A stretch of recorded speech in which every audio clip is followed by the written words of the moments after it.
एक कुड़ी एक मुंडा है मेरा, एक लत्ता तो मजदूर है, बच्ची सही है। अपनी दवाई लैन चले मैनू शुकर ये तीन परेशानी मेरे होए किराए का मकान घर बाबा रफाइया पा किराए का मकान है मिस्त्रियों के नाल पिछे काम करता वा मैं अज छुट्टी सी मैं कि चलो इनू भी फिराई आवा तो दवाई भी लाई आवा अपनी बात बहुत माड़े ने मेरे बहुत रात की है दिन दी नहीं मिस्त्रियों के अगे जाइदा 1000 रुपया मिलता है किराए का मकान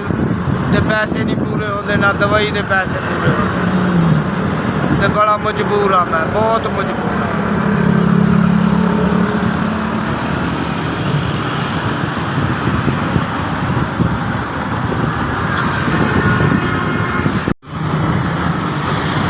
जिन्होंने 5000 दिता अल्लाह ताला उन्हें बच्चों भी तंदुरुस्ती देवे अल्लाह उन्हें बहुत देवे इन्हें कोलों भी ज़्यादा देवे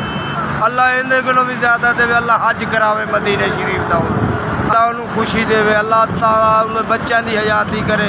अल्लाह किसी का मुताज ना उन्होंने करे जिन्होंने लोगों ने साड़ी मदद की रब उन्होंने भी मदद करे अल्लाह किसी का SVS अल्लाह तंदुरुस्ती